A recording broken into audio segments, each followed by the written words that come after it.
It's KBKW's Coffee Talk on FM 94.7 and AM 1450. And time now for the Insider Report with Everett Hughes. Good morning, Everett. I'm here again. Now, last time we talked, you were getting ready to go to a seminar. What have you learned from that?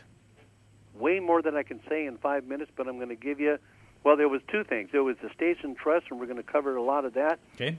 But the big one we're going to do a series. It's on Social Security. Stuff you don't know about, stuff you need to know about, explanations of what more you can find out about. But part one of the Social Security series, part one, Doug, Social Security, a bipartisan history. Bipartisan history to the current Social Security Medicare system we have today. Okay. Bipartisan. I know that it's hard to, people don't even think of bipartisan anymore. But it is.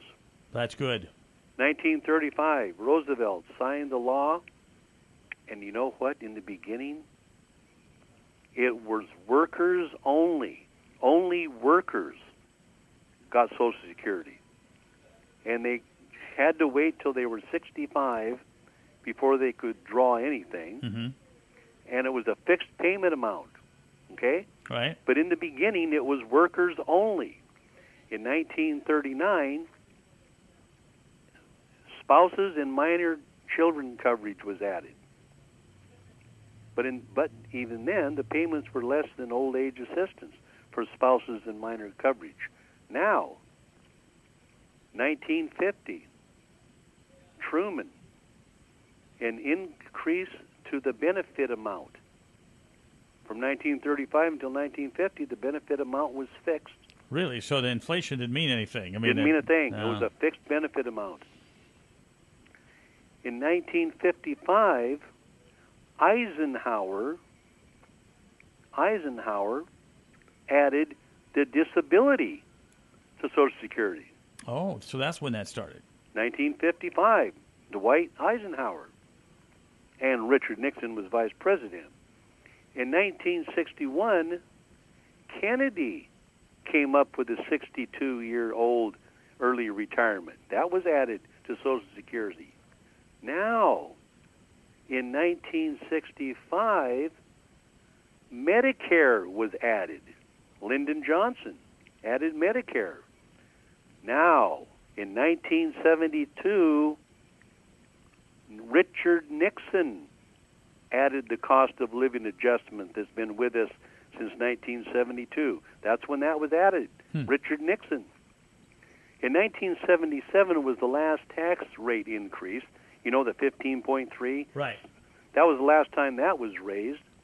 And then in 1983 was when Reagan signed into law that in some cases your Social Security benefits are taxable. Then in 2003, George W. Bush added prescription drugs. I mean, can you imagine prescription drugs not being covered by Social Security? That's why it was such a big deal, prescription drugs. And that's pretty expensive every month for a lot of people. So there you have it. You have Democrats, not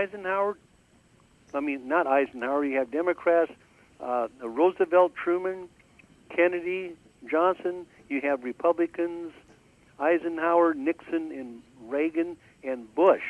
But it's 50-50. But you're tying Medicare and Social Security together here. So yes, because it's all part of the Social Security Act. Oh, Medicare is? Oh, yes. I didn't know that. It was added. Johnson added it in 65 to the Social Security Act. I didn't realize it was added to the Social Security Act. I thought it was acted on by itself. So, okay, now I got you. I was a little confused. But it was added by Lyndon Johnson. Now, this is pretty interesting.